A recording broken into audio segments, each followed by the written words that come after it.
Well, hey, welcome back to the Amanda Kaufman Show. And today I get to interview my new friend, Cathy Baillargeon. She is a former business consultant, and she's the founder and Chief Cathy Officer of Virtual Cathy, which is a US-based virtual agency that helps businesses and nonprofits and healthcare professionals stop carrying every single task, every single decision. And Cathy and I actually met in person here in the DFW area. And I was struck with her ease and her connection and her flow. And we just struck up such a great conversation. And I found out that she does specialize in this arena. And I was like, we need to talk because so many business owners right now are struggling. And one of my favorite things to talk about are strategies to scale. So, Cathy, welcome to the show. Thank you so much for having me. I'm excited to be here.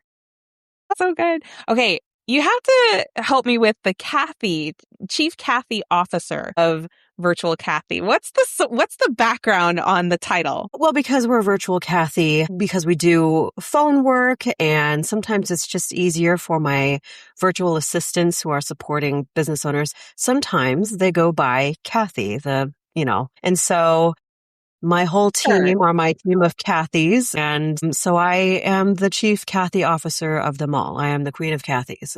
That makes perfect sense. Okay, so you're the Chief Cathy. That's such a clever innovation, actually, to have your team share a similar name. I would imagine that makes things a lot easier for the business owner and the team member. Yes. Very clever, very clever. Okay, so all right, here's what I'm seeing, and you tell me if you're seeing the same thing. A lot of business owners are busier than ever. They're trying to compete in a world where visibility is starting to get really tough.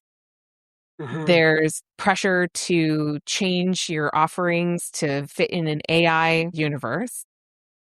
Yeah. There's, the economy, there's the politics, there's like all the things. And I'm just seeing a lot of entrepreneurs feeling crushed under that weight. You seeing something like that? Absolutely. I think especially with AI coming into the fold and, we all kind of have this idea of like, oh, AI should be handling everything for us and it should allow us more ability to, do things for ourselves as well as have this expectation where we can continue to grow and scale without really investing in staff. And it's really leading to so much burnout and continuous overwhelm, because it's just one more thing that they're adding to the plate. Not only are they providing the service that they're providing and the admin and the back office work and everything. Also, let's add in some AI and figure out how to, make the most of that. And my goodness, before that, like who has time for that? A lot of people do have time for that. I feel like a lot of people, when they're starting their business, they didn't even have time to begin with. I was starting out. I also was a business consultant. I don't know if I shared that with you when we first connected and met. I saw you. So I know what it's like to have a pretty demanding, career and then a family and like all of these kinds of things. And then when you become an entrepreneur, it's like, it's that plus, because you're doing so many different roles in order to make this dream happen. It's really easy to fall into that overwhelm trap without somebody telling you that you're like super behind on all of the technology and all of that good feeling rhetoric that we're seeing these days. So I'm of the opinion, Cathy, that the answer is not to race to zero in cost by replacing your entire business with AI. I do think AI adoption is very much a thing. And the way I see it is that to be competitive long term, you still have to have the appetite for risk, because the thing about AI that's really interesting is like everybody has access to it. The barrier to entry on that capability is super low. So instead of having a real advantage by eliminating your cost, it turns quickly into a disadvantage to think that way, because everybody has access to the same tools, which means the standard with which they can execute has elevated hugely. And so for you to compete, in my opinion, the answer is not eliminate, eliminate, eliminate. It is to add and to use team who are also empowered with those same tools to elevate the whole thing. Like, I'm curious, like for you, how are you approaching the AI conversation with your Cathys? The everybody keeps asking, okay, virtual assisting, is it something that's going to be soon the thing of the past? Everybody's going to be replaced by AI. And the short answer so far is absolutely not. There's always going to be benefits of human interaction. Everybody, not everybody, but like so many people in business, they want to have like a concierge type service. They want to provide a good service to their clientele. And a lot of that has to do with that human interaction and being able to interact with their clients in a very human way. And so how we handle AI is taking that and adopting certain things that allow us to optimize the service that we're already providing to clients, which ultimately means we can do more with the time that they purchase, right? So we can do more. We can optimize. We can provide more of a service, get more tasks done, but it's still going to be done by a human.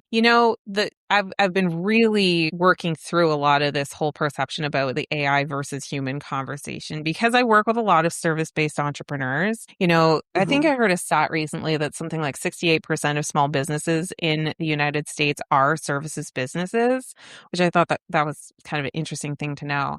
And so if your service is so impacted by artificial intelligence, I've really been asking the question and wanting to come up with much higher quality answers. But so then how come humans, right? How come? Like, what's the benefit to that apart from maybe taking like a principled stance on being anti-AI or anti-disruption or what have you? I'm like, no, but really, what is it a human can do that an AI just never could? And you know what my main answer is? A human can care. Yeah. A human cares, right? So we have this beautiful ability to emotionally attach to work products, to our outcomes, to our goals, to the relationships of the people that we serve. It's attachment, and AI can't attach. All it can do is follow instructions. And so when you look at it that way, I think that there's still so much opportunity for whoever's listening to this to add so much value. But the thing that you have to really cultivate is empathy and caring. And what better way to do that than with having like team who's working together, pulling together and producing, like you said, so much more in the same amount of time, in the same amount of investment. Like that becomes your competitive edge. So Cathy, you've got a really cool take, I think, when it comes to providing, virtual assistant services about the readiness to do so. So I'm so curious, like when you see someone who is like, oh, man, I'm outgrowing, my own personal capacity to be able to execute these processes or these activities in my business, and I feel really behind or I feel really overwhelmed. You know what I'm going to do? I'm going to add another human to this. So like where do you see business owners having a good opportunity to perhaps prepare a little bit before they start engaging someone? Absolutely. Well, I think that what I have found in my 8 years of doing this is there's the people that will make the move and take action when they start thinking about, oh, you know what? I think I might be at that point where I need to hire somebody, and then they take action versus the person who has known for quite some time, who has gotten themselves completely overwhelmed, and they're so desperate for some type of support, but they have absolutely no bandwidth to bring somebody on. And then I think you had actually mentioned this. You had said this in a different podcast, the podcast that you were speaking with a ghostwriter, something about like people have a hard time planning or outlining a plan because they don't want to be disappointed when the plan doesn't work. Do you remember saying that? That part. Yes. Yes. Oh my God. It Yeah. really resonated because that's really what we see also when people wait too long to hire somebody, and then they're in kind of this conundrum of, I am so overwhelmed with work, but I don't have any bandwidth to train somebody up. And to have this expectation where you think that you're going to be able to hire somebody and they're immediately going to take hours and hours off your plate without any kind of onboarding, without any kind of interaction with you to figure out what's the best way to delegate. It can be a little bit of an unrealistic expectation. And so when people start thinking, I always say the first sign and the second sign are very closely related. The first sign that you are ready to hire and should be moving in that direction is when you first start thinking about it versus when you first really desperately need it. And second, Yeah, I when wish you we start met like seeing, 8 years ago, because I got to tell you, like, I was, yep, just in yeah, so much pain for my first few hires. I think that was ultimately the reason it didn't work out, is because, yeah, I think I had this expectation unfairly that they would care so much to make up for my lack of care, right? Like my lack of planning, my right, lack of mhm, anticipation, and it led to a lot of frustration on my part because I was frustrated with myself for not being better prepared. I was frustrated with them because they couldn't read my mind. How rude. And it's just like not a good situation at all. So I like to think I've grown past that, but I have to tell you that from my past I definitely ran into that obstacle. absolutely. And but business owners, they have accomplished so much even before they even get to that point, right? Maybe it's not necessarily shown in revenue or whatever that looks like, but there is a lot of accomplishment in getting a business started and getting it off the ground, that we have this tendency to think that we are natural born leaders and we should know how to delegate right off the bat. And that is so far from the truth for so many people. Like it is. It's so true. It's so true. So I'm curious, like, about your perspective on delegation. Like, do you have a particular frame that you like to look at that through? Yes. So in terms of delegation, first off, you kind of got to figure out, all right, what is the biggest excuse that's holding yourself back? What is the limiting belief that's really going to impact the working relationship that you have even after hiring somebody, right? I've heard it all. It's, oh, I could do it better. I could do it faster. Oh, I don't want to bother somebody with my petty little admin. If I've been doing it for so long, I should continue doing it because I can. All of these excuses are going to hold somebody back in really being able to delegate. And delegation is a skill set. It requires practice, and you might not, get it right the first time. But one of the hardest things to do would be to put all delegation decisions on the person that you hire. Like, oh, you've handled this before. What's the best way that I should delegate? No, this is your business. This is your baby. You should be able to say, how do you want to communicate? How do you want to touch base with the person that you hire for whatever kind of role that you hire for? What is a realistic expectation? You should be able to indicate as such, like what you need, and be able to communicate that so that working relationship is not doomed from the get-go. Yes. Oh my gosh. Again, I wish that you and I met like 8 years ago, because I do really love your Right. perspectives here. And just from my own personal experience, yep, exactly what you're saying. Like, even the ownership of your own standards of production. Yes. Like Yes.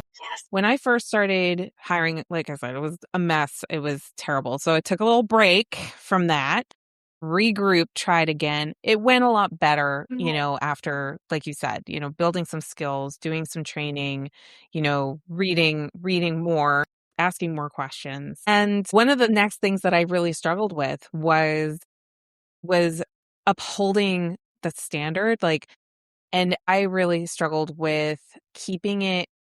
I kept my frustration to myself. So then the person that was working for me would keep producing subpar outputs, and I would just fix it, or I would just say, like, maybe we could adjust. And it took me like a minute to realize, you could fire the person and try again. And like that Yes. was so scary to me. I think I was more scared of firing than I was of hiring. And when 100%. I realized, I was like, wait a second. Number one, work with somebody like Cathy so that you're going through a proper recruiting and selection process. And she's doing some of the legwork of vetting people, right? So you're not Yes. just Yep. talking all willy nilly to people internationally. Like that's crazy. The second thing was like working with somebody like Cathy to understand like what are some good reasonable expectations, because I think one of the things I was so scared of is like maybe I'm psychotic, right? Like maybe I have too crazy of these expectations. And through education it was like, well, actually your expectations are subpar. Like you could actually raise them. And I was like, oh, okay. And so it's like recalibrate. All of that to say, through the training, I did learn. I was like, oh, you can have like you can do all these interventions to protect yourself in the business, and you can have these expectations right up through the beginning of the process, that when people tell you like right at the beginning how much they care about getting it right, and you Yeah. see those misrepresentations that might have happened in the interview process, or even not even misrepresentations, maybe it's just like a chemistry thing, the ability to Mm-hmm. break up, I did learn how to fire. And oh my God, it ended up being so much better overall, because then I realized I was like, I'm not stuck with a decision. I don't have to do this, but I also don't like firing. So then it made me more picky about the hiring, which is, again, not to plug Cathy for a third time, but seriously, working with someone who's an expert on this, when you're an entrepreneur who's being pulled 17 different directions, it can be absolutely game changing. I just want to say that. Yeah. And then so many people go into this kind of working relationship or, looking to hire, get support, and they think that they need to have all the SOPs written in the world. Yeah. And they have to have everything clean. It's kind of like, when you hire your first house cleaner and then you're cleaning your house before the house cleaner comes. It's like, this is redundant. And so if you don't have any SOPs, if you don't have any documentation processes, that's okay. The person that you hire should have the ability to do that for you. And kind of getting ready to create this work, if this is something that you don't feel like you can verbalize, to somebody well enough for them to understand, it literally, and I really try and make this as simple as possible for people, because again, they just think that they need to have everything documented to perfection. Take a free Loom account, record yourself actually doing what it is that you want to delegate.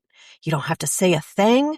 Just record your screen and what you're doing, and then hand it off to the person that you hire. And they should be able to take that and create a working document, a working SOP for you without you having to do that, because we did not get into business to write our dang SOPs, and we Well, don't have to spend yeah. And hundreds of it's, hours preparing to hire yeah. And I somebody. used to be so scared of that one too, because I'm like, oh no, I'm Yeah, locked in, because like one of the things that can be super helpful as you're building a business is having the flexibility about those SOPs, So for an example, as you're developing your marketing message, your marketing strategy, like I honestly wish more entrepreneurs would iterate through those things and tweak mhm, their processes. But like I said earlier about like AI can't care. It's not that it doesn't, it's like it literally actually cannot. And when you have someone on your team who's like, hey, I'm going to have you help me with marketing, it's like, great. They care about doing a good job. They care about growing and progressing as well. So, I'm absolutely. super excited for what you're going to be doing. Cathy, actually, speaking of, what are you going to be doing over the next little while to help more people find a Cathy? Gosh, well, I'm out there. I am on social media. I do podcasts, but ultimately it's continuing to grow my team as we continue to grow and take on more clientele of a business nature, nonprofit organizations. And yeah, it is such a privilege and an honor to be able to support small business owners where they're at, And that doesn't necessarily have to look like full-time or even part-time support. And I think that's one of the things that really holds people back in hiring support. Is like they think they need to have at least 20 plus hours worth of work a week. It's like, no, there's people out there that can support you even as little as Well, and I would 10 hours a month. argue that, like, yes, there's people that want that level of flexibility. They actually don't want to be working 20 hours plus a week. That's correct. They need Yeah. like that flexibility for that season that they're in their life. There's lots of people in that, right? And I would also suggest that the sooner you get started with delegation and building that skill and doing it in a slightly lower risk way of a few hours a week, it can actually be a pretty huge move for your future, because at some point this thing's going to grow and you're going to want to have a larger team and you're going to want to have more people and all of that kind of thing. Absolutely. So meeting yourself where you're at and starting to develop the skill as soon as possible, that makes really good sense. Yes. Yeah. Absolutely. Our biggest goal, which is, is allowing our clients to grow and scale with us and then part ways when it makes more sense to hire somebody full time in-house, That's whatever okay. that looks like for them. Like that, we want to be that stepping stone that, support until you need something more. And That's cool. yeah, That's really cool. So, Cathy, I understand you do have a practical guide that you wanted to share with folks. Yes, absolutely. Master your time. When people start thinking, oh man, I need support, they're sitting in front of their computer at 7:00 at night and they still have a couple hours of admin work left, and they're thinking, I shouldn't be doing this. This is not why I got into business. And they still kind of question like, but I'm not even really sure what to delegate first. This practical guide gives you some ideas on where you can start first. It could be things that you're doing right now or things that you have an idea to implement in the future. But this is something that kind of gives you an idea of how you can free up 10 to 15 hours a week to start. What would you do, dear listener, with 10 to 15 hours every single week? That's a lot of hours. Like that adds up very, very quickly. I just did the math really quick in my head. 10 times 52. If every week of the year you were able to save that 10 hours, that is over 500 hours. And when you consider a full-time job, usually when I'm estimating a full-time equivalent, I would use 2,000 to 2,200, but 500 out of 2,000, that's like a quarter of a full-time job. That's a big deal. That's a really big deal to get that time back. So definitely, I'll make sure to have the link around this episode that you can download that. Cathy, thank you so much for having such a wonderful conversation about hiring Cathys and doing some delegation work. I really, really appreciated the conversation. Thank you so much for the opportunity. I appreciate you, Amanda. I love it. I love it. And dear listener, if you have a friend who would really benefit from having more delegation in their life, make sure you grab a link to this episode, send it to 3 of your friends, and go ahead and subscribe so you don't miss another interview and another conversation about building a business you really love in the life that you really have. And by the way, if you would like to be featured on the show, here's how to do it. All right. We'll be back for another episode very soon. But until then, make sure you do what matters, and we'll see you next time. Hey, Amanda here, and I am looking for guests for this show. So I'm looking specifically for established entrepreneurs who've figured out a thing or two about how to make this business thing work in the context of a real life. So if you would love to sit down for an episode of the Amanda Kaufman Show and let me pick your brain in front of the people, then make sure you apply at clairevenue.com/the-podcast. Link is in the show notes. Let's get back to the show.